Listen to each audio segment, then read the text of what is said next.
Buenas tardes con todos y todas. Soy Roxana Virués y les voy a presentar la ponencia titulada Mujeres indígenas trastocando imaginarios de Estado desde la interlegalidad. Esta ponencia presentará los resultados de una investigación realizada en Cururú, comunidad indígena de tierras bajas del oriente boliviano, cuyo objetivo es mostrar las luchas de las mujeres de esta comunidad por politizar la violencia de género y a la vez mostrar cómo ellas se constituyen en agentes de interlegalidad desde la violencia. Es importante mencionar como antecedente que esta comunidad tiene un fuerte arraigo a la Iglesia Católica, la cual a su vez ha tenido influencia en el ámbito moral y organizativo de la comunidad, incluidas las de justicia.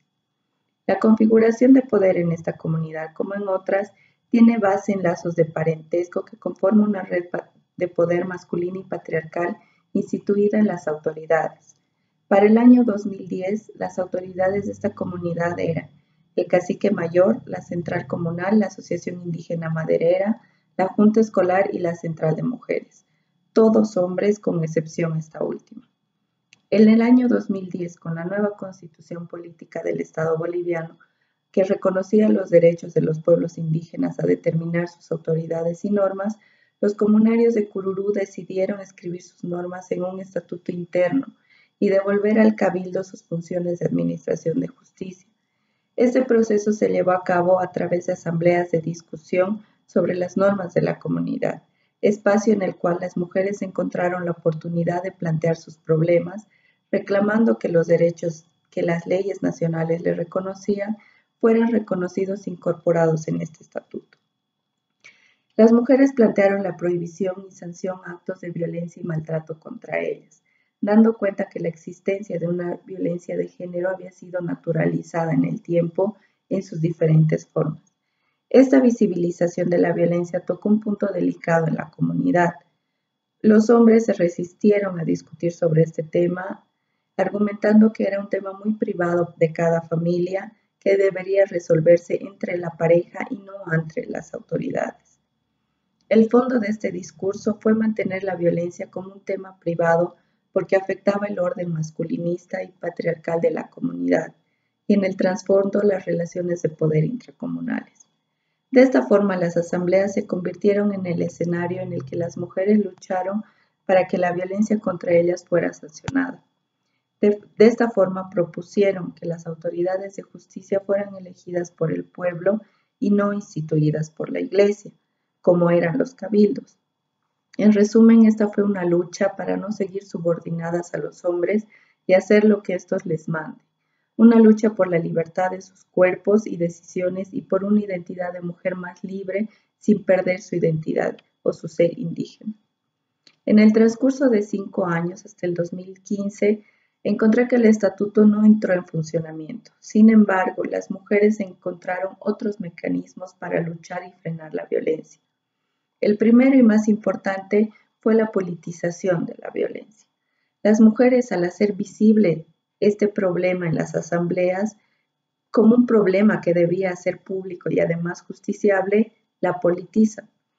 Por otro lado, la inscripción de la violencia en un instrumento normativo reconocido por la comunidad y a la vez por el Estado significó la existencia política de la violencia, situación que rebasa el ámbito meramente jurídico. La violencia entonces y los derechos de las mujeres se inscriben en lo jurídico, lo político y la política, en el sentido de MUF. Además de esta, las mujeres encontraron otras formas de enfrentarse a la violencia.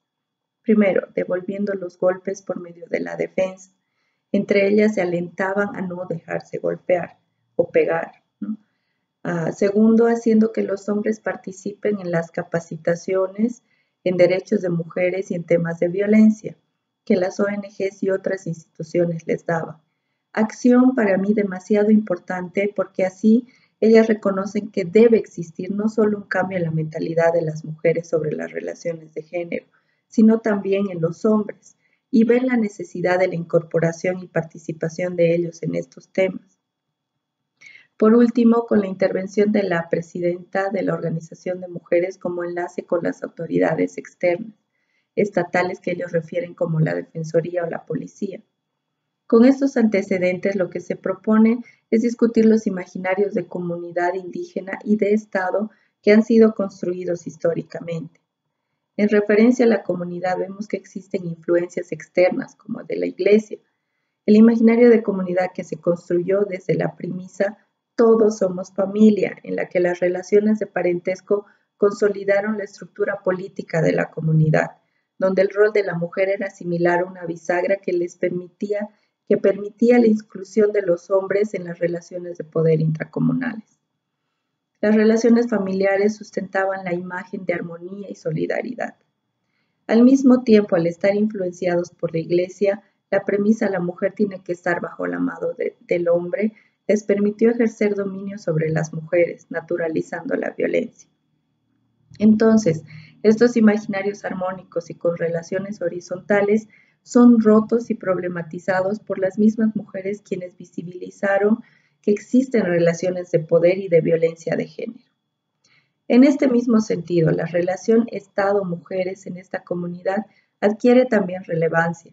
La idea de Estado se fue construyendo en esta comunidad desde la lucha del pueblo guarayo por la titulación colectiva de su territorio en los años 90, momento en que el Estado representaba una amenaza a su forma y lugar de reproducción material y social, al ser el administrador del territorio nacional. Posteriormente, el Estado se materializa como autoridad de fiscalización y control del bosque y tierra, el cual a través de la ley forestal regula conductas y relaciones de la gente con el bosque y su comunidad, afectando sus relaciones sociales. De esta forma, el imaginario de Estado se construyó históricamente como algo abstracto que regula sus vidas de forma amenazante y coercitiva, que amenaza con quitarles el territorio si no cumplen con las leyes. A pesar de esto, las relaciones Estado-mujeres adquieren también otra forma.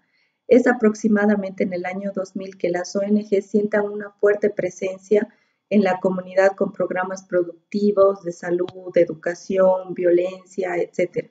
Instituciones que si bien no representaban ni trabajaban para el Estado, insertaron la idea de que existen leyes que las protegen, por tanto, que existe una protección estatal hacia las mujeres. Es así que el Estado, a través de estas leyes e instituciones de protección, disputa la autoridad masculina en las familias, además acrecentando el imaginario de coerción sobre los hombres. De ahí que las mujeres en las asambleas de discusión sobre las normas comunales exigían que sus derechos fueran reconocidos amparándose en la normativa estatal y en las instituciones de protección, lo que a su vez activa las relaciones de interlegalidad entre justicia indígena y justicia ordinaria, donde el rol de la presidenta de la central comunal es clave. Entonces, podemos asegurar que el rol de las mujeres y su organización es fundamental en la construcción de relaciones de interlegalidad. Como el estatuto ni las autoridades de justicia comunales funcionaron, las mujeres empezaron a acudir a la presidenta de su organización, la Central de Mujeres, en caso de violencia física o simplemente para asesoramiento legal. Casos en los que la presidenta de esta organización actúa en primera instancia como conciliación entre partes. Como una segunda instancia reúne a las autoridades de la comunidad para tomar una decisión conjunta y en última instancia o en casos de gravedad llama a la defensoría o la policía para su intervención. Este procedimiento creado por las mismas mujeres ha creado a su vez instancias alternas y legítimas de justicia, que aunque no sean reconocidas formalmente, les ha permitido frenar la violencia en esta comunidad. Lo interesante de este caso es que en las oficinas de la Defensoría o la Policía no existen casos ni denuncias registradas, lo que nos permite pensar que es el imaginario coercitivo del Estado el que funciona en el accionar de la gente.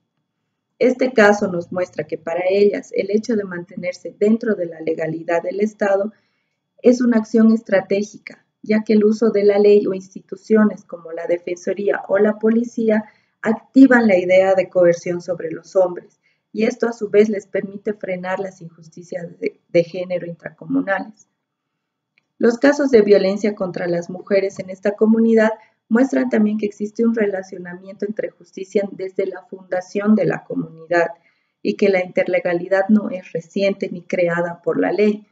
En estos casos, los marcos legales de la justicia ordinaria se encuentran interpenetrados y mezclados en las mentes y acciones de las personas.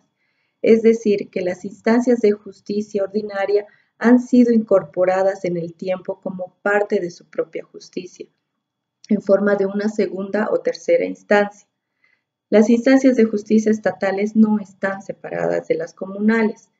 El contacto con instituciones públicas, estatales, privadas, ONGs, las mismas leyes, etc., han insertado al Estado y su justicia en las mentes de las personas, las cuales a la vez se reflejan en sus acciones, activando en la práctica la interlegalidad. Los casos de violencia de género en este sentido son los más delicados, ya que la violencia en el mundo indígena toca la compleja trama de las relaciones comunitarias. Las relaciones de género construyen el tejido de relaciones colectivas y en esta medida intervenir en la violencia de género compromete las relaciones del pueblo. Es por esto que en las asambleas del estatuto se había decidido que en caso de reincidencia de un agresor, este sería remitido a las autoridades de la justicia ordinaria, lo que representa también una forma de liberarse de la responsabilidad de sancionar a la familia. La presidenta de la Central de las Mujeres entonces se constituye en el agente de interlegalidad más importante, un vínculo y mediación entre las mujeres, su comunidad, las autoridades comunales, las instituciones estatales y otras como las ONGs, un rol que funciona como agencia de interlegalidad, puesto que actúa en dos campos con profundas desigualdades de poder, por un lado entre las autoridades comunales y las mujeres y por otro entre el Estado y la comunidad indígena. Podemos decir entonces que la agencia de estas mujeres contribuye al pensamiento feminista, porque de acuerdo con Hernández cuestionan herencias de dominación masculina y nos ayudan a imaginar otras cartografías de resistencia posibles. Ojo, esto no es una solución al problema de la violencia contra las mujeres, sino solamente ideas para seguir reflexionando en mejores formas o formas exitosas que han tenido buenos resultados y seguir problematizando el tema de la violencia, porque así como ha sido construida históricamente, nuestra lucha también es histórica y es la que genera cambios sociales. Tenemos que continuar investigando qué sucede en la intersección género, clase, etnia, porque cada lugar tiene configuraciones histórico-sociales diferentes. En este caso, las mujeres han encontrado diferentes formas y mecanismos para enfrentarse a la violencia y acceder a la justicia, activando formas de interlegalidad. A partir de esto es necesario pensar en estas acciones no solo como jurídicas, sino también y fundamentalmente como políticas, ya que la violencia tiene un correlato político y económico. El abordaje feminista de la violencia de género y de la justicia debe considerar el complejo entramado que construyen las nociones de género en comunidades indígenas, como es propósito del feminismo postcolonial que intenta recuperar e imaginar otras cartografías o lugares de enunciación posibles, lugares donde no se puede discernir fronteras entre las concepciones propias de la comunidad y la influencia de otras instancias, como por ejemplo de la Iglesia o de otras instituciones, así como no se puede distinguir una escisión tajante entre justicia ordinaria y justicia indígena. La interlegalidad entonces para las mujeres es un proyecto no solo jurídico, sino también y fundamentalmente político, que visibiliza tensiones y conflictos de género. A nivel comunal, la interlegalidad funciona como un mecanismo político utilizado por ambos lados. Por un lado, protege las relaciones de parentesco y de poder intracomunales, y por otro, es un instrumento utilizado por las mujeres para la desestabilización de relaciones desiguales y la construcción de otras más equitativas. La interlegalidad, entonces, es un instrumento que las mujeres utilizan de forma estratégica para defender sus derechos, frenar la violencia, construir una identidad de mujer indígena más autónoma y relaciones de género más equitativas, pero ojo, en comunidad con los hombres y no contra ellos. Gracias.